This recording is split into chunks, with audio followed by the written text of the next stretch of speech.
igual que de todos los contribuyentes en el país. En este caso, les invitamos a esta su charla de tips de importación para emprendedores, en el que vamos a desarrollar algunos temas súper importantes y de temas de vigencia. En este caso, les presentamos a la economista magíster Natalia de la Torre. La economista es por la Universidad Técnica de Ambato, técnico en gestión de importaciones por la Federación Ecuatoriana de Exportadores FEDEXPORT, diplomatura en dirección de proyectos por el Tecnológico de Monterrey y la Universidad de las Américas. Es magíster en Administración Financiera y Comercio Internacional por la Universidad Técnica de Ambato, gerente general de ISA Company, ex directora de Relaciones Aduaneras Internacionales y ex especialista de Relaciones Aduaneras Internacionales del Servicio Nacional de Aduana del Ecuador. Consultora privada, docente de educación superior, laboró en instituciones públicas como SENAE, CENESID, CENAGUA, Inmobiliar, GADMA. Asistió a congresos internacionales organizados por la Organización Mundial de Aduanas OMA como representante de SENAE Ecuador. En este caso, y como primera ponente, vamos a dar paso a la economista Natalia de la Torre a fin de que pueda exponernos la primera parte del tips de importación para emprendedores. Sea usted bienvenida, economista, a este espacio preparado para los agremiados al Colegio de Contadores Públicos de Pichincha y también pues para el público en general. Buenas tardes, economista, sea bienvenida. Buenas noches con todos los presentes. Rodrigo, muy buenas noches. Primeramente quiero agradecer a Antonio y Cristina Trujillo, miembros del Colegio de Contadores Públicos de Pichincha y del Ecuador, por invitarme en esta tarde-noche a hablar sobre temas de importancia en el contexto actual, ante el evento denominado Tips de Importaciones para Emprendedores. Antes de iniciar mi intervención como profesional economista y especialista en comercio exterior, deseo realizar un pequeño concepto de economía, que no es más que una ciencia social que busca satisfacer las necesidades ilimitadas de los individuos con los recursos que generalmente son escasos. Deseo iniciar con ese concepto debido a que ahí radica la importancia del comercio exterior. Por tanto, al hablar nosotros de comercio exterior, nos referimos al intercambio de bienes y servicios, mercancías, entre personas y habitantes de un país con otro. Deseo puntualizar que es importante debido a que a través del comercio exterior se satisface las necesidades de los individuos residentes en un país u otro.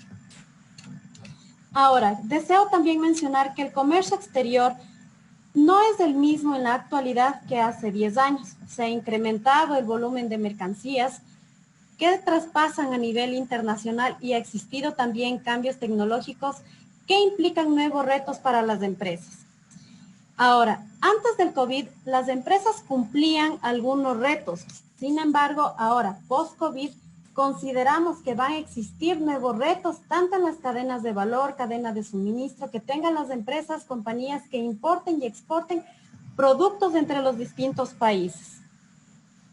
Los países consideran al comercio exterior como un beneficio para poder negociar. Han dejado a un lado tanto las barreras arancelarias como las barreras no arancelarias. Las empresas, negocios, compañías, los estados han buscado satisfacer las necesidades de sus habitantes y residentes a través del comercio exterior, en especial las importaciones y exportaciones. Antes de iniciar la intervención, quiero señalar qué es una importación. Una importación no es nada más que una acción para ingresar mercancías extranjeras al país, cumpliendo con las formalidades y obligaciones aduaneras pertinentes, dependiendo también del régimen de importación al cual se haya declarado. Más adelante hablaré o explicaré un poco qué son los regímenes de importación y cuáles son estos regímenes de importación.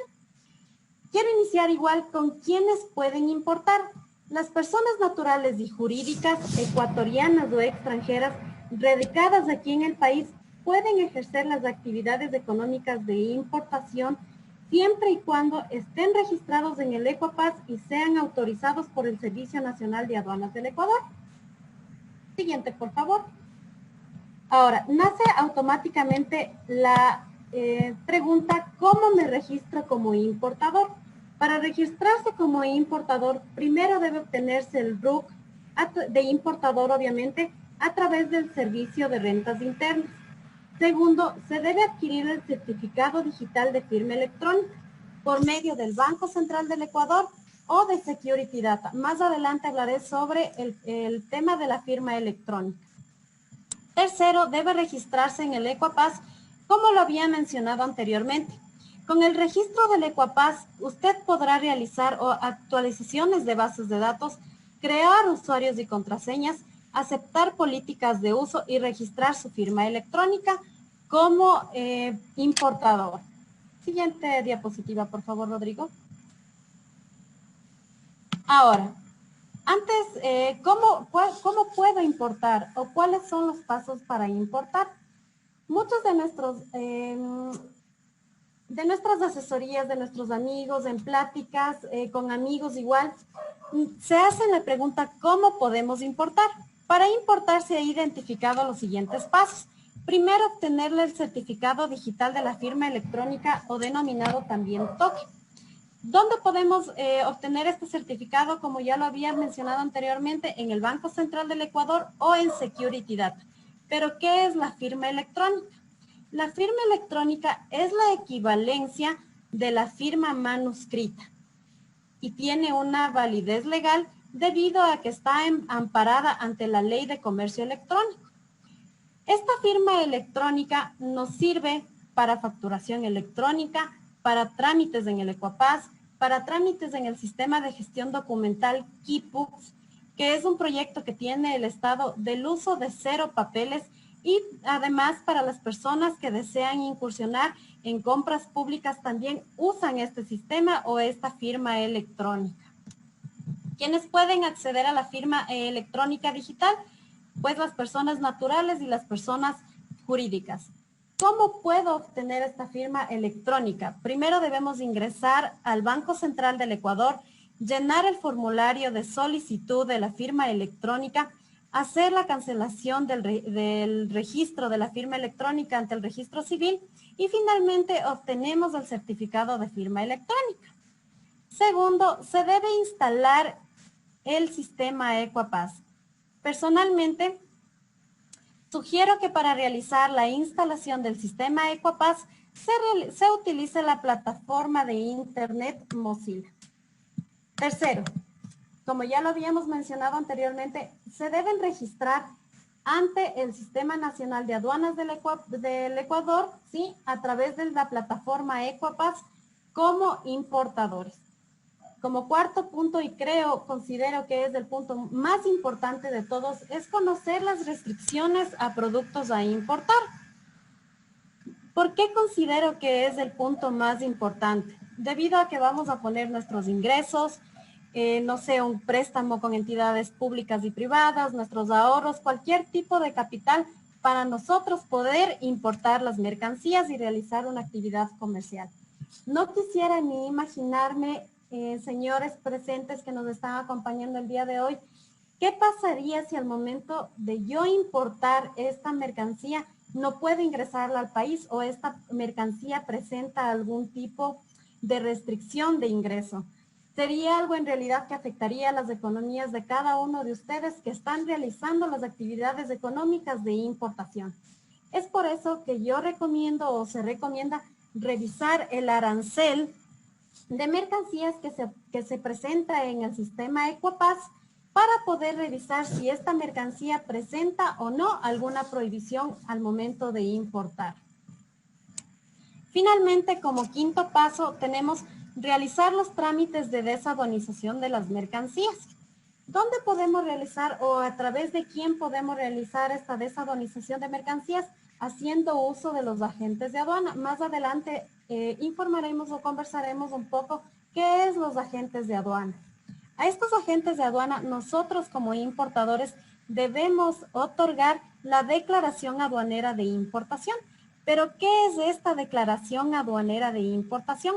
no es nada más que un formulario en el cual se registra información general relativa a las mercancías que van a ser sujetas a importación. Ahí se detallará todo lo que pertenece a la mercancía de importación. Ahora, una vez conocidos los pasos de importación, considero que les va a nacer la duda, ¿cómo puedo yo buscar proveedores para poder importar mi mercancía? Siguiente lámina, por favor. Ante ello puedo decir que un papel importante en el proceso de búsqueda de proveedores es realizar una inteligencia de mercado. Entonces, para escoger un proveedor que satisfaga mis necesidades como importador, yo recomiendo primero obtener referencias de exportación. Estas referencias en cuanto al precio, la calidad, el cumplimiento de entrega del producto. Segundo, comprobar la reputación que tiene esta empresa proveedora y a qué segmento se dirige sus servicios. Tercero, contar con un agente de compra en origen. Y finalmente, realizar verificaciones en todo proceso de importación. Ahora, un tip igual, antes de realizar el proceso de importación, es importante conocer claramente el producto que se desea importar. Realizar una ficha técnica con todas las especificaciones que tenga el producto para que no exista ningún tipo de malentendido, malinterpretación al momento de importar la mercancía. Y finalmente, conocer a qué mercado se va a dirigir el producto. Ahora, una vez que tenemos los pasos para buscar los importadores o los proveedores, considero que actualmente buscar los proveedores en origen va a ser un poco costoso y riesgoso ante el tema que actualmente radica o que es el COVID y que es un problema a nivel nacional e internacional. Es por tanto, nace la búsqueda de proveedores en Internet. Siguiente, por favor, presentación. En donde existe un sinnúmero de plataformas que brindan la posibilidad de encontrar proveedores que cumplan con nuestros requerimientos. Existen algunas plataformas, pero voy a mencionar por favor las más importantes de acuerdo a algunas características. Por ejemplo, en Asia se utiliza bastante Alibaba, que creo que es de común uso o somos un poco más familiarizados con esta plataforma. En Europa se utiliza Europages y en Estados Unidos se utiliza InCarter. Ahora, siguiente diapositiva, por favor. Consideramos que todos podemos ser estafados en el Internet. Por lo tanto, nos nacerá la pregunta, ¿cómo evitar ser estafado en Internet? Para ello, quisiéramos darles algunos tips, como primero conocer al proveedor. Personalmente, o como en la actualidad, existe el beneficio de las plataformas virtuales como la que actualmente estamos utilizando y poder realizar un contacto con el proveedor al cual vamos a comprar determinada mercancía. Segundo, evitar pagos por anticipado.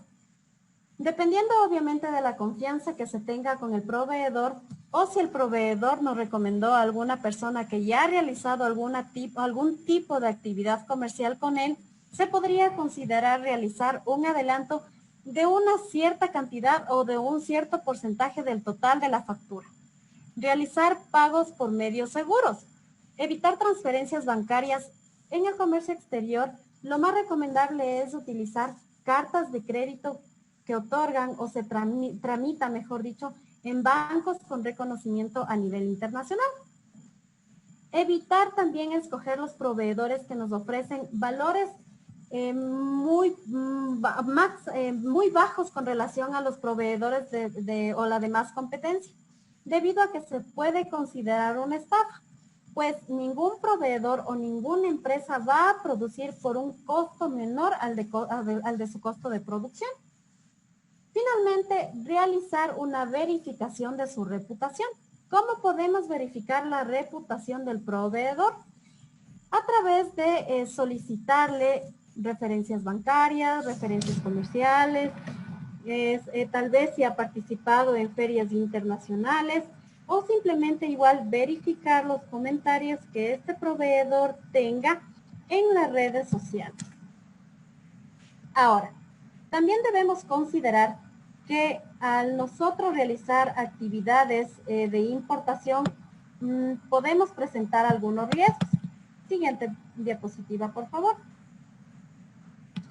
¿Cuáles son los riesgos que se han identificado? Diferencias en los sistemas legales, transporte de mercancías, situación económica del país del cual se importa la mercancía, productos que posean restricciones de importación y la posibilidad de un fraude.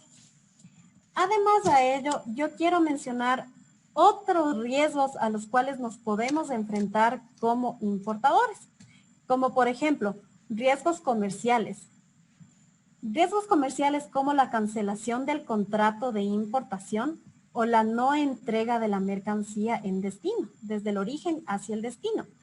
Riesgos económicos, como por ejemplo el tipo de cambio con el cual se está realizando el contrato de importación. Fallos físicos de las mercancías. Recuerden que estamos comprando por internet y desconocemos cómo es físicamente la mercancía. Catástrofes naturales. Bueno, quisiera, mejor dicho, no tenemos a ciencia cierta información de que el COVID sea originado de forma natural o sea originado en algún laboratorio o cuál es su origen, pero se lo podría considerar también como una catástrofe natural que puede afectarnos al momento de importar. De hecho, como ustedes conocen, la presencia del COVID ha parado un sinnúmero de actividades de importación y exportación, no únicamente a nivel nacional, sino también a nivel internacional. Ahora, ustedes se preguntarán igual, si existen riesgos, ¿cómo puedo mitigar el impacto de este riesgo al momento de yo importar? Existen algunas alternativas para mitigar estos impactos o estos riesgos que se tenga al momento de importar. Una alternativa es contratar pólizas de seguros a nivel internacional y otra alternativa también es detallar el Incoterm mediante el cual nosotros vamos a importar la mercancía. Muchas personas de ustedes aquí presentes estarán familiarizados con el término Incoterm. Muchos de ustedes desconocerán qué es un Incoterm. Por tanto, el Incoterm es un conjunto de 11 términos comerciales comúnmente utilizados por medio de 3 letras. CIF, FOB, DAP, DPU, entre otros. ¿Sí? ¿Qué refleja en la práctica entre empresas con los contactos de compra y venta? Ahora, ¿qué regula un Incoterm? ¿Sí? Un Incoterm regula las obligaciones que tienen entre partes, es decir, el proveedor con el importador, ¿sí? ¿Cuáles son los riesgos que cubre y cuáles son los costos, en este caso, del ejercicio de importación? Para las personas que están familiarizados con los Incoterms y las personas igual que desconocen sobre este tema, hasta diciembre del año 2019 existían los Incoterms 2010.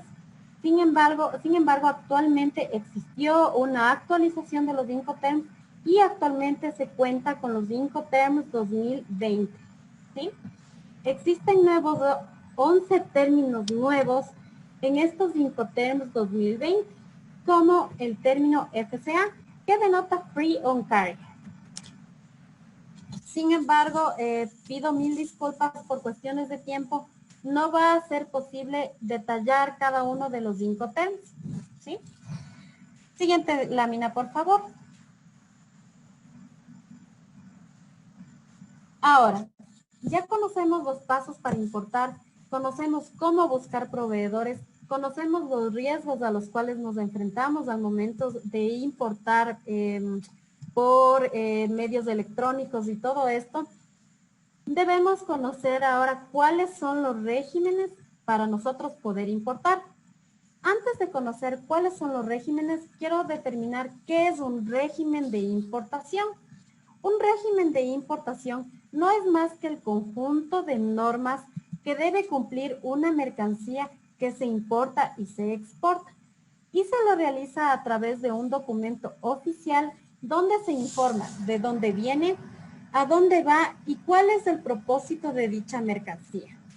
Como ustedes pueden observar en pantalla, existen aquí vigentes en el país 7 regímenes aduaneros. El primero es la importación para consumo, que se encuentra en el artículo 147 del COPSI. ¿Qué es el COPSI? Es el Código Orgánico de Producción, Comercio e Inversión. El segundo Incoterm es la admisión temporal para reexportación en el mismo estado, que se encuentra en el artículo 148 del COPSI. Tercero, tenemos la admisión temporal para perfeccionamiento activo, que se encuentra en el artículo 149 del COPSI. Tenemos el cuarto régimen, que es la reposición de mercancías con franquicia arancelaria, en el artículo 150 del COPSI. Tenemos la transformación bajo control aduanero, en el artículo 151 del COPSI. El más común, que es el depósito aduanero, en el artículo 152 del COPSI. Y finalmente, la reimportación en el mismo estado en el artículo 153 del COPSI. Ahora, así como existen regímenes de importación, existen regímenes de exportación.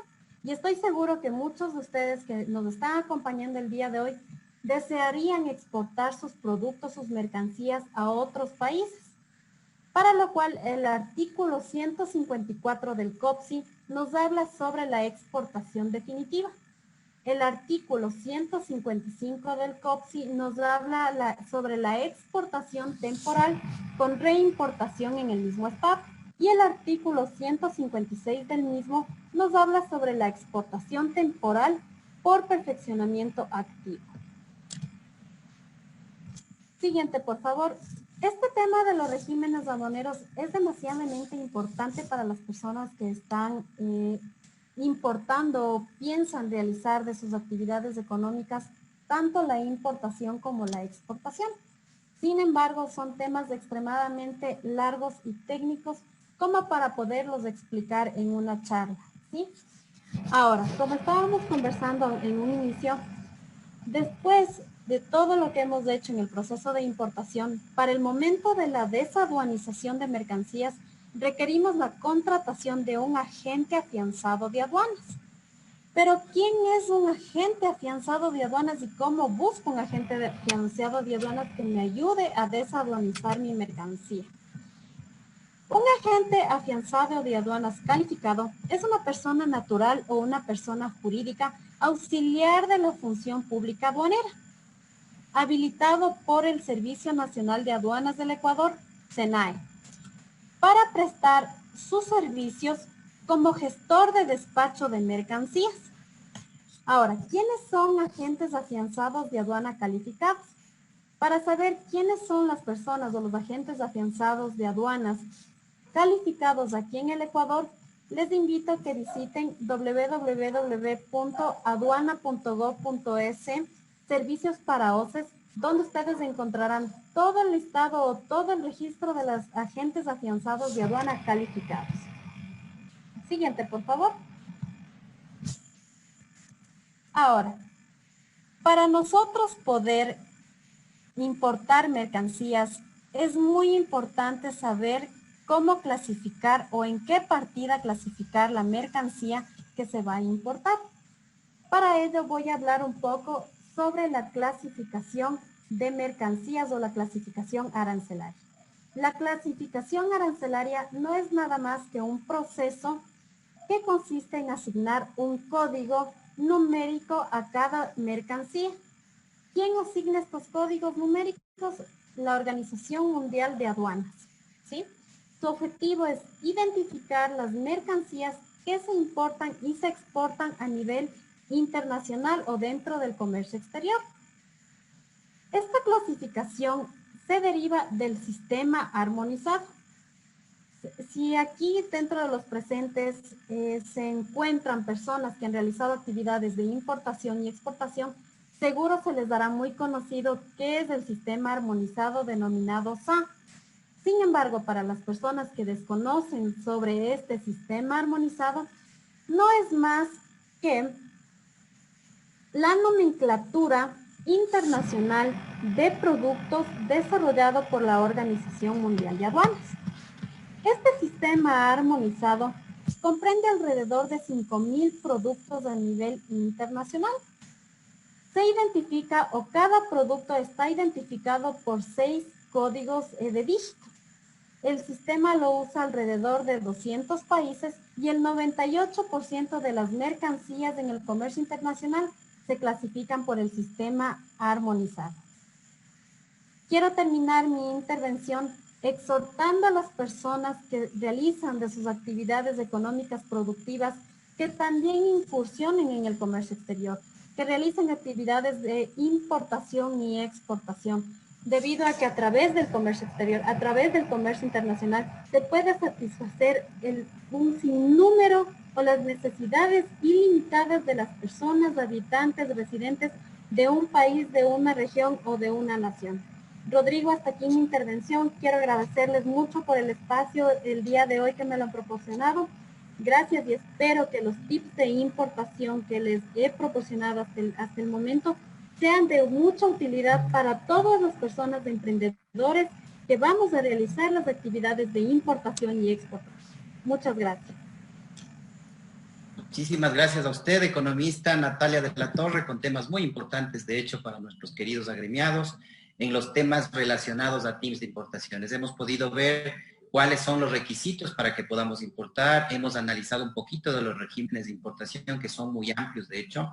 Hemos analizado un poquito más también de los mercados internacionales a los que pueden acceder los emprendedores, y no solo los emprendedores, sino también a nivel de importadores en general, a nivel de gente que quiere pues importar para poder inclusive poder vender esos productos. Entonces, básicamente nosotros hemos podido apreciar en la presentación de la economista Natalia de la Torre, todos aquellos tips que son necesarios para que ustedes y además los emprendedores pues puedan justamente realizar la actividad de importación que, como ustedes ven, requieren de ciertas cuestiones que se tienen que analizar antes de realizar una importación.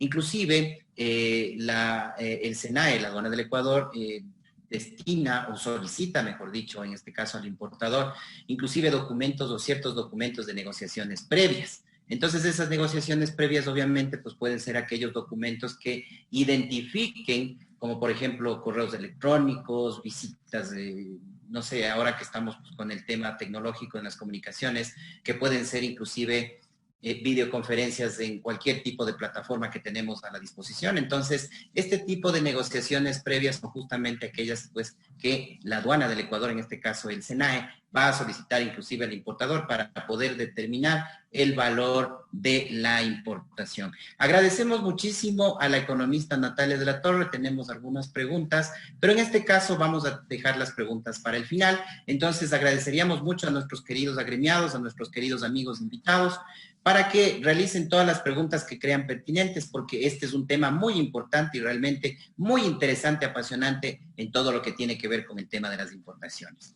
A continuación... Estimado Rodrigo, yo solamente, antes de que le des la bienvenida a nuestro querido invitado especial, sí quiero comentarles a nuestros queridos agremiados que la experiencia de todas estas valiosas personas que contribuyen con nuestro gremio se va a ver plasmada en una capacitación continua, porque el contador debe hablar varias lenguas. Y la lengua del comercio exterior, del tema aduanero, siempre ha sido una necesidad de nuestro gremio contable. Entonces, también es para de alguna manera motivarles a nuestros contadores a que tomen estos programas de capacitación continua que el colegio lo va a realizar en el ámbito del comercio exterior y donde vamos a estar rodeados de los mejores especialistas en el ámbito aduanero, en el ámbito legal, también recordando de la gran experiencia que Natalia ha tenido dentro del sistema de aduanas del Ecuador, así como lo tuviste tú al ser exdirector jurídico y también Santiago. Entonces, esto es importante, que sepa que hay un compromiso de educación continua dentro de nuestro gremio. Pues Rodrigo, por favor, presenta a nuestro siguiente invitado. Muchísimas gracias, Cristina. De hecho, nuestro invitado siguiente es el ingeniero en finanzas de auditoría CPA, ingeniero magíster Santiago Santiana, graduado en la Escuela Politécnica del Ejército Este. Es máster en tecnológica equinoccial. Tiene un diplomado internacional en implementación NIF de la Universidad de la Concagua, Argentina. Tiene un curso de gestión del riesgo en aduanas por el Banco Interamericano de Desarrollo BID, Instituto Interamericano para el Desarrollo Económico y Social INDES. Tiene experiencia en el sector privado en auditorías externas, financieras y de gestión. En el sector público cuenta con vasta experiencia, con 8 años en el Servicio Nacional de Aduana del Ecuador, desempeñando cargos de interventor, jefe de evaluación de agentes de comercio exterior y director regional de intervención. Actualmente es perito aduanero calificado por el Consejo de la Judicatura en temas de valoración aduanera y control posterior aduanero. En este caso le damos la más cordial de las bienvenidas al ingeniero Santiago Santiana para que por favor nos identifique también cuestiones que son de gran importancia para el contador en cuestiones de importaciones. Sea bienvenido, ingeniero. Gracias, Rodrigo. Buenas noches con todos y un saludo cordial y especial para la doctora Cristina Trujillo. Gracias por la invitación. Bienvenidos todos. Continuando con estos tips que deben tener los importadores, también los emprendedores, como también los contadores, quisiera iniciar con una premisa muy importante. Vamos a distinguir la diferencia entre precio y valor. Porque muchas veces los importadores, la gente financiera, considera que el precio que está en la factura de importación es el precio sobre el cual va a pagar los tributos. Pues hay que aclarar que el precio de la factura sí va a formar parte del valor en aduana. No va a ser el único valor que se va a considerar para calcular los tributos, sino que va a formar parte del valor en aduana y el valor en aduana forma parte de la base imponible. Entonces, hay que considerar bien estos conceptos. Entonces, continuemos. La valoración aduanera es un procedimiento aduanero que determina el valor en aduana. Como les dije, es importante el valor en aduana porque sobre este valor se van a aplicar los derechos arancelarios y se va a determinar el valor a pagar por los tributos. Las normas de valoración ya son emitidas a través de la Organización Mundial de Comercio. Nosotros como parte de la comunidad andina tenemos la decisión 571, como también la resolución 1684, que es el reglamento comunitario de la decisión 571. Por favor, la siguiente.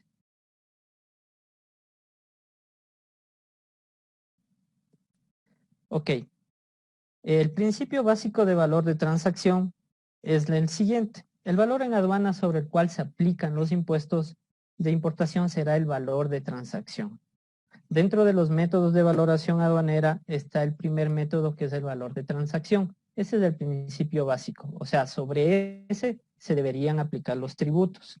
Sin embargo, en el caso de que no se acepte el valor de transacción, se continuará con los métodos secundarios. Pero vamos por el valor de transacción. ¿Qué es el valor de transacción?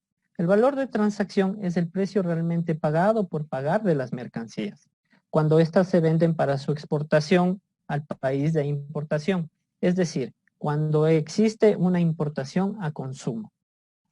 Hace unos momentos verificamos que existen ciertos regímenes de importación, pero de todos ellos, cuando es una importación a consumo, ahí tenemos que aplicar el valor de transacción. Asimismo, a este valor de transacción van a haber ciertos incrementos, ya sean ajustes en positivo como ajustes en negativo, los cuales están estipulados en el artículo 8 del acuerdo de valoración. Por favor, el siguiente. Ya. Aquí más o menos tenemos una formulita, ¿no? Que nos puede ayudar mejor para lo que es el valor de transacción. Entonces, el valor en aduana va a ser igual al valor de transacción. El valor de transacción es el precio realmente pagado por pagar, ya sea mediante pagos directos o pagos indirectos. ¿Qué significa esto? Pagos directos. Si mi proveedor del exterior me dice, esta mercancía te va a costar $20,000. Sin embargo, a mí deposítame 10,000 y yo tengo otro proveedor del exterior al cual yo le debo dinero. Págale a él la diferencia. Entonces usted va a tener una transferencia al exterior por $10,000. Sin embargo, su mercancía no cuesta 10,000, no cuesta lo que usted le está pagando a su proveedor del exterior. Su mercancía cuesta 20,000, ya sea por el pago directo que le hizo como el indirecto que le hizo a la tercera persona. Adicional a esto, hay que considerar las siguientes circunstancias para aceptar este valor de transacción. No debe existir restricciones. ¿Qué quiere decir eso? Que tu proveedor no te debe poner limitaciones a la mercancía que te ha vendido, como tampoco condiciones. ¿Qué quiere decir esto? Muchas veces tu proveedor del exterior te va a vender una mercancía, pero te va a decir, adicional, me tienes que comprar tales productos. O adicional, tienes que contratarme tal servicio. Si existen esas condiciones, inmediatamente se rechaza el valor de transacción. Asimismo, no pueden existir reversiones. ¿Qué quiere decir? El pago de cánones o comisiones a tu proveedor del exterior. Como también no debe existir vinculación. ¿Qué pasa si es que existe vinculación? En realidad la vinculación no está mal, siempre y cuando el precio negociado entre las partes vinculadas no esté influenciado o viciado por esta vinculación. Por favor, la siguiente. Ya, pero también hay que definir qué es una parte vinculada. Una parte vinculada es cuando entre la compañía proveedora del exterior y yo como importador existen cargos de dirección o de responsabilidad que se comparten. O existe una asociación legal entre las dos, es decir, es una inversión extranjera de mi proveedor acá en el país. Si es que existe una relación de empleado-empleador, evidentemente existe una vinculación. Si es que existe una inversión accionaria superior al 5% en una de las compañías, o si es que existe dentro de los socios personas de la misma familia. Entonces ahí se configura la vinculación. Pero como les digo, no es malo que exista la vinculación, siempre y cuando esa vinculación no afecte en el valor de transacción. Entonces, en resumen, el valor en aduana es igual al valor de transacción. El valor de transacción es el precio realmente pagado o por pagar, ya sea un pago directo o un pago indirecto a mi proveedor. Y a estos valores yo le voy a sumar o a restar ciertos ajustes. Los ajustes están estipulados en el artículo 8 de la decisión de valor. La siguiente, por favor. ¿Cuáles son estos ajustes? Entonces ya vamos viendo cómo es primero mi precio realmente pagado por pagar, si lo hice de manera directa, de manera indirecta, y adicional a eso, debo verificar si tengo ajustes que deben formar parte de mi valor en aduana. Como les digo, esto es una suma de diferentes conceptos para determinar el valor en aduana que va a formar parte de mi base imponible. Todavía no tengo mi valor sobre el cual me van a cobrar los tributos. Entonces, ¿cuáles son los ajustes que debo considerar para determinar mi valor? Primero, si es que existen comisiones, gastos de corretaje o comisiones de venta, que es distinto a una comisión en compra. La comisión de venta es, en el siguiente ejemplo, mi proveedor del exterior, yo lo negocio directamente, sin embargo, al momento ya de hacer la venta efectiva, él me dice, espérate, yo no te voy a vender directamente. Yo tengo un corredor de venta y lo tienes que hacer a través de él. En esta situación, mi proveedor del exterior me está diciendo que yo debo comprar a través de un tercero, que es su comisionista en venta. Esa comisión que yo le voy a pagar, sí debe formar parte del valor en aduana, que es distinto a una comisión en compra. ¿Cuál es la diferencia? En la comisión en compra, yo soy el que acudo a un agente de compras en el exterior. Yo soy el que le contrato. Nadie me está diciendo ni me está poniendo la condición. Si yo soy el que contrato, ese valor que yo pago, en cambio, no va a formar parte del valor en aduana. Asimismo, tenemos costos de envases, costo de embalajes. Normalmente las mercancías ya vienen embaladas desde el exterior, pero probablemente existen ciertas mercancías que son especiales, que necesitan un cuidado adicional, un embalaje especial. Esos valores, porque tu proveedor del exterior te va a cobrar un valor adicional por eso, esos valores también tienen que formar parte del valor en aduana. Se los tiene que sumar. Asimismo, existen ciertas prestaciones o servicios que te va a dar tu proveedor del exterior. Por ejemplo, tú necesitas una mercancía distinta. Tú quieres ser en el mercado, destacarte porque tienes diseños especiales y únicos. Tu proveedor del exterior te puede dar el servicio del diseño de la mercancía. Sin embargo, ese servicio por diseñarte la mercancía también tiene que formar parte de tu valor en aduana. y otros puntos como son los cánones, derechos de licencia y beneficios ulteriores. Ahora, estos valores tienen que sumarse, pero también hay ciertos valores que tú no los debes considerar. Tal vez por declarar correctamente, también vas a considerar otros valores que en realidad no los debes considerar. ¿Cuáles son estos? Por ejemplo, gastos de construcción, el armado, el montaje, siempre y cuando estos gastos sean posterior a tu nacionalización. Existen ciertas mercancías que por su complejidad necesitan que sean armadas con un asesor técnico. Probablemente ese asesor técnico también te lo va a proveer tu proveedor del exterior. Sin embargo, si esa negociación no es una condición de venta, como les dije, no es una condición de venta. Si el proveedor del exterior te dice, puedes contratar mis servicios, como no lo puedes llevar a otra persona. Si no es una condición de venta, entonces ese servicio que viene acá tu proveedor del exterior y te explica cómo armar, no lo debes considerar. Asimismo tenemos los gastos de transporte, pero posterior a tu importación, una vez que ya hayas pagado los tributos. Entonces esos valores no deberías considerarlos para que formen parte de tu valor en aduana. Siguiente, por favor. Muy bien, entonces, hasta el momento ya sabemos cómo determinar mi valor en aduana. Como vimos, no solamente es el precio que está en la factura. Existen muchos conceptos y consideraciones que debemos tener en cuenta para mi valor de transacción, que es el valor en aduana. Ahora vamos a la base imponible, porque como les dije, ese valor forma parte de la base imponible. Entonces, la base imponible para el pago de los tributos en la importación va a ser mi valor de transacción, que ya lo determinamos, más mi costo de transporte internacional, más mi seguro. Hay que aclarar una cosa, el costo de seguro forma parte de la base imponible, sin embargo, no es un documento obligatorio presentar una póliza. En el caso de que no se presente una póliza de seguro, se va a sacar un valor proporcional, que es el 1% de tu valor de transacción. Asimismo, ¿qué pasa en el caso de que yo haga una negociación con valores expresados en otra moneda? Consideremos que el valor legal en el país, la moneda legal en el país es el dólar. Normalmente cuando tú haces transacciones con la China, ellos también te venden en dólares, sus facturas van en dólares. Pero ¿qué pasa si es que yo traigo mercancías desde Europa? Ellos me van a vender en euros. Entonces, ese valor en euros lo tengo que convertir al tipo de cambio vigente a la fecha de presentación de mi declaración. Entonces, ahora tenemos los tributos al comercio exterior.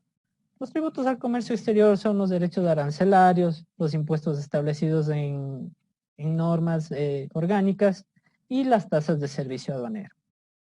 Entonces tenemos como tributos el ad valorem, el FODINFA, el ICE, el IVA. El ad valorem va a ser el valor o va a ser el porcentaje que yo voy a multiplicar por mi valor de transacción. Asimismo, el FODINFA y el ICE yo los calculo sobre mi base imponible, que es el CIF. Sin embargo, cuando yo voy a calcular el IVA va a considerarme mi base imponible, que era el CIF, más mi valor que voy a pagar por ad valorem, más mi valor por FODINFA, y en el caso que aplique más mi valor por ICE, y sobre la suma de todos esos valores, voy a calcular el IVA. La siguiente, por favor. Ya. Vamos a hablar acerca de la duda razonable. ¿Qué pasa cuando ustedes ya realmente importaron y tienen su mercancía en el proceso de aforo? El técnico, el especialista en aduanas va a verificar su valor. Va a solicitarle a sí mismo sus documentos que sustenten el valor de transacción. Normalmente se verifica con la base de la aduana. ¿Por qué sucede una duda razonable? Es porque su valor de la mercancía comparado con la base de la aduana que lleva un registro histórico de todas las importaciones similares a su mercancía, usted tiene un valor muy bajo. Entonces salta eso como un factor de riesgo y evidentemente se le va a aplicar una duda razonable. Entonces el artículo 17 del acuerdo de valoración indica que todas las administraciones aduaneras, todas, no solamente en el país, sino todas, tienen el derecho de comprobar la veracidad o exactitud de toda la información que usted presente como sustento de su valor en aduana. Aquí tenemos las etapas de aplicación de la duda razonable en el caso del Ecuador. Una vez transmitida su declaración por el Ecuapaz, el OCE debe justificar la transacción comercial. Todo esto es a través del Ecuapaz. Entonces, usted va a contestar con los documentos que van a sustentar el real pago de su importación. Esos documentos los vamos a transmitir a través del Ecuapaz, lo va a recibir el técnico y él va a proceder a verificar. Si él considera que los documentos que usted ha entregado no sustentan el valor en aduana, se le va a proceder a emitir la diferencia de tributos. Se le emite una liquidación adicional complementaria. Y en el caso de que usted no esté de acuerdo, primero tiene que pagar los tributos, tiene que pagar la liquidación complementaria y posterior presentar un reclamo administrativo, donde obviamente le van a solicitar de nuevo todos los documentos que sustente su valor en aduana y adicionales muchos más. Por favor, la siguiente. Ya, como les dije, en el caso de que no se haya aceptado su valor en aduana, existen los siguientes métodos de valoración. En total son 6. Pero el principal y el primero que siempre debe ser aceptado es el valor de transacción. En el caso de que no se acepte este valor de transacción, vamos a aplicar los métodos secundarios. Siempre hay que aplicarlos en el orden prescrito. ¿Qué quiere decir? Que descarto el primero, voy al segundo, voy al tercero. No puedo ir del primero al sexto, luego regresar al quinto y luego otra vez me voy al segundo. No, siempre tienen que irse descartando en el orden prescrito. Adicional a esto, hay que aclarar que estos métodos de valoración van a ser aplicados una vez que usted ya haya declarado, una vez que ya salió su mercancía de aduana y usted ya tiene su mercancía y usted probablemente diga, bueno, ya no pasó nada, hubo duda razonable, pero no pasó nada, ya pagué. Pues no, existe el control posterior. Y probablemente es muy seguro que si es que usted le notifican duda razonable, posterior va a haber un control. ¿Por qué les digo eso? Lo que pasa es que todas las aduanas del mundo deben encontrar un equilibrio entre la facilitación aduanera y el control aduanero. ¿A qué se refiere esto? La facilitación aduanera básicamente es que las mercancías no deben pasar mucho tiempo en este proceso de desaduanización. ¿Por qué? Porque básicamente eso implica un costo que lo tiene que asumir el importador. Entonces, por tal motivo, la aduana debe dar una facilitación, una facilidad, una agilidad para que salga la mercancía, para que se nacionalice. Y ese tiempo que pasa en el depósito temporal, que le van a cobrar el almacenamiento, no se acumule y no incremente. Sin embargo, esa facilitación tiene que ir de la mano con el control. Y ahí es cuando se aplica el control posterior. Por tal motivo, usted piensa que ya salió, ya nacionalizó la mercancía y ahí paró todo, ¿no? Pues todavía falta el control posterior que se le notificará debidamente. Bueno, dentro de los métodos hay que indicar que, bueno, por ejemplo, el método segundo, el método tercero, que son de mercancías idénticas, mercancías similares, se los aplica comparando con valores que tiene la base de valor de la aduana, siempre y cuando que estos sean en momentos aproximados o en el mismo momento en que se hizo su importación. Asimismo tenemos el método deductivo, el cual en cambio parte del valor de su venta en territorio nacional. ¿Qué quiere decir esto? Que vamos a solicitar información al importador y cuál es su valor de venta de esa mercancía y del valor de venta vamos a ir para atrás. Es decir, vamos a descontar gastos de venta, gastos administrativos, fijos, variables, mi costo de venta, con el fin de llegar a su verdadero valor que usted pagó. Porque probablemente lo que usted presentó ante la aduana no fue el valor verdadero. Entonces, este proceso de control lo que busca es encontrar el verdadero valor que usted canceló por esa mercancía importada. El valor reconstructivo. En cambio, partimos desde el valor que se declara en la factura y vamos a solicitar información, pero a tu proveedor del exterior. ¿Para qué? Para verificar el costo de los materiales, el costo de la fabricación y saber a qué costo efectivamente te vendió tu proveedor del exterior. Por favor, la siguiente.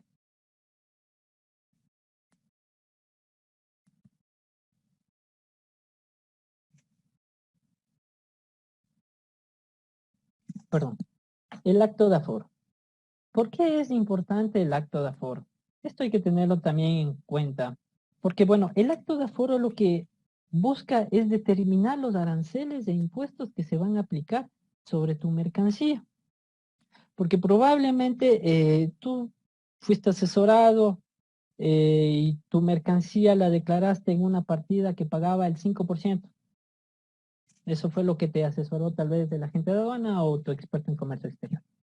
En el proceso de aforo vamos a verificar que la mercancía que tú dices que se declara en tal subpartida que paga 5%, efectivamente tiene que pagar el 5%. Entonces, ¿qué vamos a hacer? Vamos a reconocer la mercancía, vamos a verificar su naturaleza, vamos a verificar su valor, vamos a constatar los pesos, la cantidad, medida y la clasificación arancelaria, como también el origen en el caso de que tú tengas alguna excepción por el origen. Tenemos diferentes modalidades de aforo, que básicamente son el aforo automático, el documental y el aforo físico inclusivo. El aforo automático básicamente lo efectúa el sistema Ecuapaz, el sistema aduanero. No existe una intervención humana en ese caso. El aforo documental y el aforo físico sí lo revisan los técnicos. Y la diferencia, bueno, el documental es simplemente los documentos escaneados que se verifican a través del Ecuapaz, y el aforo físico inclusivo sí es entrar y ver que tiene la mercancía, abrir el pallet, abrir el contenedor, hacer una constatación física, contar toda la mercancía que se ha importado. Sin embargo, hay que considerar que la selección y la modalidad del aforo se realiza de acuerdo a un análisis de perfiles de riesgo. Pero, ¿qué son estos perfiles de riesgo? Estos perfiles de riesgo, existe el concepto en el COPSI que nos dice que consiste en una combinación predeterminada de indicadores de riesgo, basado en información que ha sido recabada, analizada y jerarquizada. Vamos a darles un ejemplo. Actualmente existe, por el tema de la pandemia, un boom en la importación de guantes, en la importación de mascarillas, en esta importación de pruebas. Entonces, un indicador de riesgo es efectivamente el tipo de mercancía, porque en este momento todo mundo está importando guantes, importando este tipo de trajes de seguridad, y entonces la base se empieza a alimentar de un sinnúmero de valores que están declarándose. Entonces ustedes va a haber picos altos y bajos de valores en aduana. Entonces ese ya es un indicativo de un factor de riesgo. Sin embargo, el sistema de riesgos, de perfilamiento de riesgos en la aduana es muy cerrado. En realidad son pocas las personas que conocen efectivamente cómo se analiza los perfiles de riesgo. Básicamente es la Dirección Nacional de Riesgos, que es una dirección técnica especializada en este tema, que ellos saben y analizan y realmente son los únicos que conocen cómo se aplican los perfiles de riesgo. No obstante, como les digo, son estos indicadores, ¿no? El tipo de mercancía, el valor que tú declaras, la procedencia, la clasificación, que los van a considerar para efectuar un aforo que sea automático o que sea físico o que sea documental. Asimismo, es importante indicar que actualmente por el tema de esta pandemia, por la emergencia sanitaria que existe, hay ciertas mercancías que son prioritarias y que actualmente tienen una preferencia en los canales de aforo. Por ejemplo, las mercancías perecibles, animales vivos, o estas mismas pruebas para comprobar el COVID, ya que vienen en una cadena de frío, desde tu proveedor del exterior hasta el avión que lo trae, hasta el momento de nacionalización y hasta que lleguen las bodegas del importador, debe existir una cadena de frío. Por tal motivo, estas mercancías son prioritarias y se les da canales de aforo más ágiles como el canal de aforo automático. Eso no significa que a posterior no vayan a ser objeto de control posterior, ¿no? Bueno, por favor, la siguiente diapositiva. Entonces, tenemos los controles aduaneros. ¿Cuáles son estos controles aduaneros? Tenemos tres: el control anterior, el concurrente y el posterior. En el control anterior, ¿qué vamos a hacer? Este control anterior aplica antes de la presentación aduanera, antes de la presentación de la declaración aduanera. Son acciones de investigación, de inspección a los operadores de comercio exterior y a la mercancía. ¿Con qué objetivo? Con el objetivo de perfilar si dicha carga va a ir a control concurrente o a control posterior. Hay que aclarar una cosa: ¿por qué hablo solamente de acciones de inspección o acciones de investigación? Hay que considerar que el origen del tributo o el hecho generador nace con el ingreso de una mercancía del exterior a territorio nacional. Sin embargo, la obligación tributaria aduanera se perfecciona con la presentación de la declaración aduanera.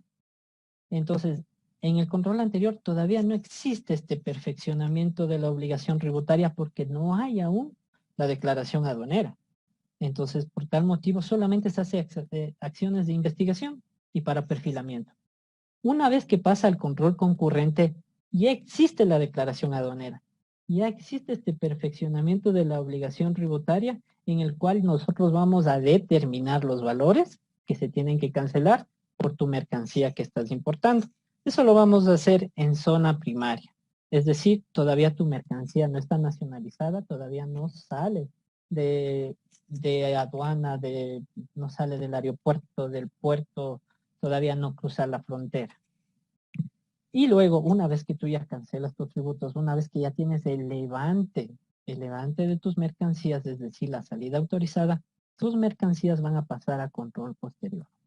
El control posterior son las acciones de verificación e investigación de la declaración aduanera, asimismo como también de toda la cadena logística que sirvió para que tu mercancía esté nacionalizada.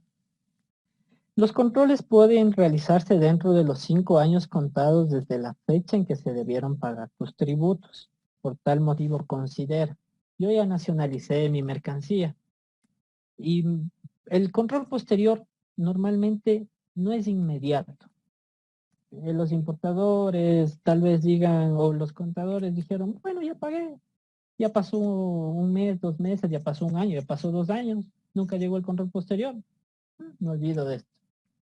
La aduana, a través del COPSI, tiene 5 años la potestad para efectuarte un control posterior. ¿Cómo vas a saber que te iniciaron un control posterior? A través de la notificación del inicio de control posterior. El control posterior, una vez que te notifican, tiene 1 año para emitirte tu respectiva rectificación de tributos o tu informe sin novedad. Siguiente, por favor.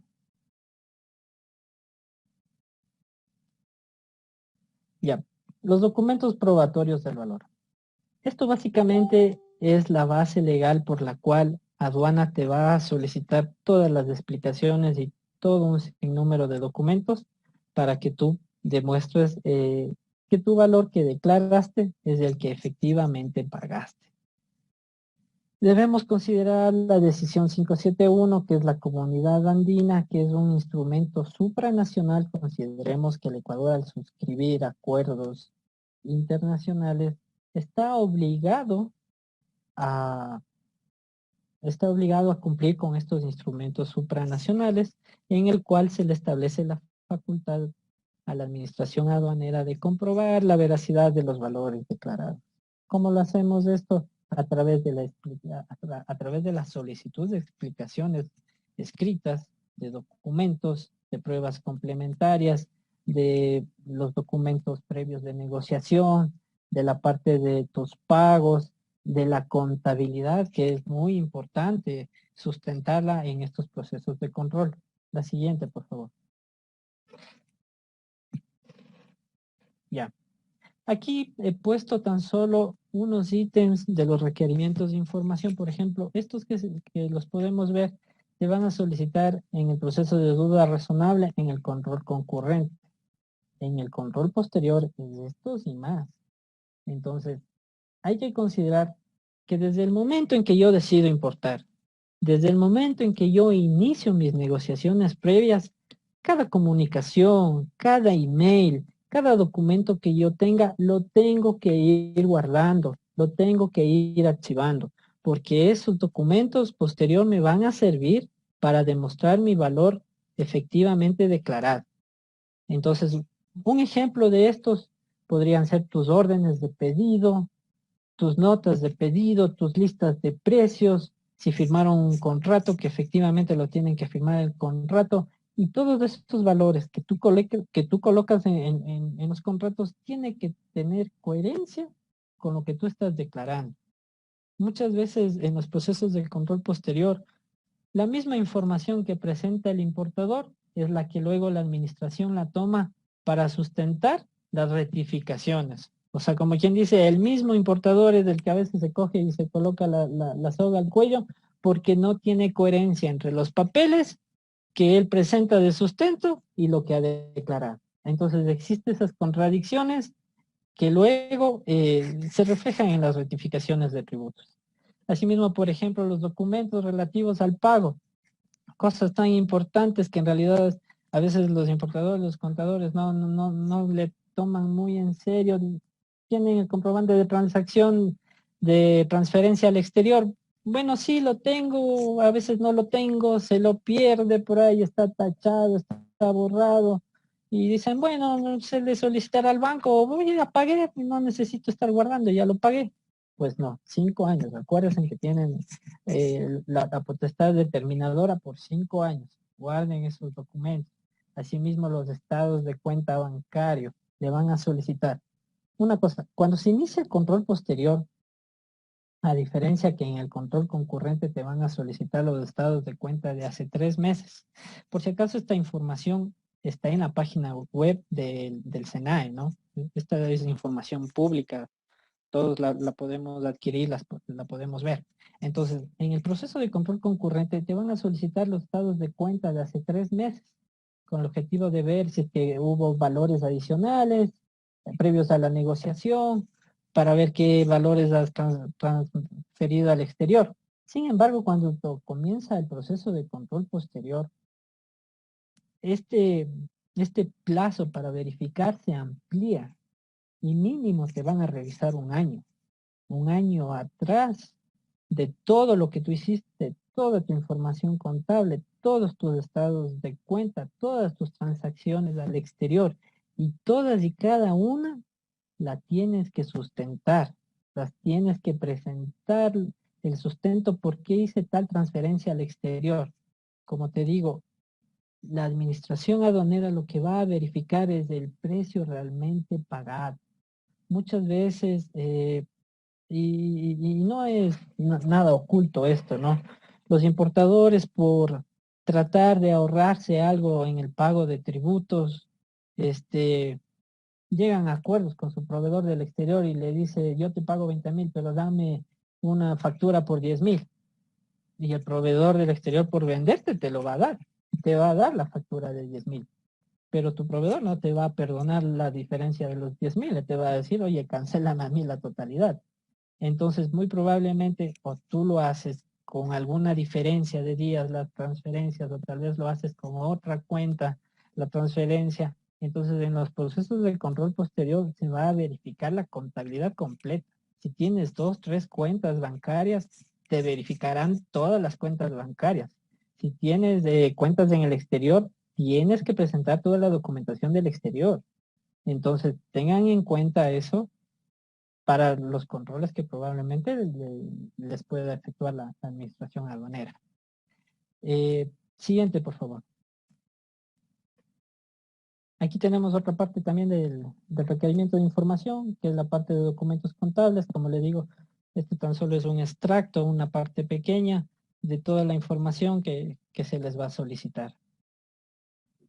Por cuestiones de tiempo no podemos revisar toda la documentación, todos los requerimientos que le van a solicitar, pero lo que sí les aconsejo es que ustedes también tengan esas normas de prevención, esos controles internos, para que ustedes también no esperen a que la administración aduanera les notifique en el control, para en ese momento recién empezar a buscar, recién empezar a revisar los documentos, recién empezar a ver si es que mi contabilidad estaba al día en ese momento, si es que hice todos los registros, si es que tengo todas las cuentas de auxiliares. No, les recomiendo que ustedes anticipen por control interno, porque probablemente va a haber una auditoría externa, porque el SRI también les va a solicitar, porque la aduana les va a solicitar, tantas entidades de control que existen, la superintendencia de compañías. Entonces tengan siempre los documentos, a lo menos contables, al día. Todos los documentos se les va a solicitar. Háganse asesorar, puede ser peritos aduaneros, tal vez su contador debería estar también al tanto de estos documentos. Entonces, como recomendación final, anticípese a los controles. Usted también tenga procesos de controles internos, verifique la documentación, las negociaciones previas, los documentos de sustento de pago, la parte contable. Y bueno, eso como recomendación. Y ahí estaríamos terminando lo que es el proceso de control posterior. Muchas gracias, Rodrigo.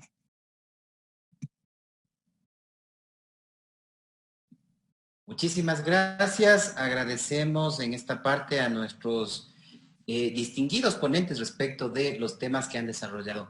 Debemos destacar algunas cuestiones importantes respecto de la participación del ingeniero Santillana en esta parte, y obviamente él se ha referido al tema de valoración aduanera, que es un tema muy coyuntural, muy importante en el tema, en lo que se refiere a la determinación en sí de la obligación aduanera cuando se sujeta a controles de parte de la administración. Entonces son varios sustentos, varios documentos que el importador debe inclusive guardar hasta por 5 años, porque la Administración Tributaria Aduanera va a solicitar esos documentos en caso de que inicie un control posterior, ¿no es cierto? Entonces, muy importante estos tips que se han dado en esta charla, pues para que justamente sean de conocimiento del agremiado, que siempre tiene que estar a la vanguardia de la información, pues que justamente las administraciones tributarias manejan en este caso, ¿no? En este caso, pues hemos manejado el tema de la obligación tributaria aduanera como tal, y pues se han aportado algunas cuestiones muy importantes en esta tarde. A continuación, nos han realizado algunas preguntas que en este momento pues vamos a proceder a realizar a nuestros distinguidos panelistas que, como hemos podido evidenciar, tienen gran y vasta experiencia en el tema aduanero y en el tema pues práctico, lo que se refiere al tema de aduana. En esta parte, a la economista Natalia de la Torre, tenemos preguntas que nuestros queridos panelistas han realizado. Economista de la Torre, si se compran categoría C, ¿igual se requiere registrarse en el Ecuapaz como importador? Muchas gracias, Rodrigo. En realidad es una pregunta bastante interesante. Al hablar nosotros de una categoría C, hablamos de un courier. Entonces, podemos decir que no requerimos eso, debido a que ellos mismos, es decir, los courier, realizan los trámites de desobonización de las mercancías o los trámites de aduana. Muchas gracias, economista. La siguiente pregunta. ¿Puedo importar si trabajo con RISI? Como sabemos, el RICE es un régimen simplificado, ¿sí? Para poder realizar actividades de importación y exportación se requiere el RUC, incluso para poder obtener la firma digital, por favor. Muchas gracias. Muchas gracias. Esta pregunta tiene relación a la pregunta anterior y creo que usted sería la persona adecuada para responderla. Al ser RICE, ¿también se puede importar ya que se cuenta con un RUC? Perdón, Rodrigo, no le escuché muy bien. ¿Se fue la señal? Con mucho gusto. Le repito la pregunta, por favor. Dice, al ser RICE, ¿también se puede importar ya que se cuenta con un RUC? Con el RUC de importador se puede importar, por favor, siempre y cuando sea un RUC con actividad económica, importaciones. Muchas gracias. Y la última pregunta para la economista de la Torre. ¿Se puede recapitulizar la parte de encontrar proveedores confiables? Muchas gracias por la pregunta. En realidad, como detallaba en el momento en que expuse, la búsqueda de proveedores es un tema bastante amplio, Rodrigo y televidentes. La búsqueda de proveedores en Internet implica realizar una inteligencia de mercado, la cual, por obviamente cuestiones de tiempo, es un estudio completo, económico, social, productivo, de ingresos, gastos, etcétera, que se tiene que realizar en una inteligencia de mercado y sobre todo cuando se va a importar productos del exterior debido a que vamos a hacer una inversión ante ello. Muchas gracias, Muchas Rodrigo. gracias. Ahora, Muchas quiero mencionar ante todo esto también el hecho de que nos han informado que del Colegio de Contadores están tratando de abrir un curso en el cual hablaremos específicamente sobre la inteligencia de mercado, la búsqueda de proveedores, regímenes aduaneros, Incoterms, clasificación arancelaria de mercancías y todos los temas que Santiago aquí igual aforos, canales de aforo, entre otros, que va a ser un poco más detallado y van a ser herramientas completamente útiles para las personas que desean realizar actividades de importación y exportación. Muchas gracias, Rodrigo, y a todos ustedes, personas que nos acompañen, les esperamos que igual nos acompañen en el curso, que será y 100% segura que va a ser de mucha utilidad para cada uno de ustedes. Muchas gracias. Estimado Rodrigo, creo que las exposiciones y tú como en este caso el coordinador, el entrevistador en este tema tan interesante como es el tema aduanero de comercio exterior, quiero agradecerles y como directora técnica del Colegio de Contadores a estos tres excelentes exponentes como es Santiago Santiana, como es Nati de la Torre, y tú, Rodrigo Godoy, que ya eres parte de nuestra casa del Colegio de Contadores por tu participación activa en los diferentes programas de capacitación. Sí, agradecerles la presencia de ustedes, lo que ha sido sumamente didáctico, la exposición, el material preparado, y pues invitarles a todas las personas que nos están viendo, que nos sigan en nuestros Facebook Live, en nuestros programas, en nuestros enlaces que tenemos con esta comunidad contable del Ecuador, para que podamos estar capacitándonos, para que podamos sentirnos unidos, reforzados en estos temas que son validísimos para la profesión contable de nuestro querido país. Quiero agradecerte, Rodrigo, lo has hecho magníficamente a estos dos brillantes expositores que van a estar acompañándonos en los programas de capacitación continua que el Colegio de Contadores va a brindar a nuestro gremio contable.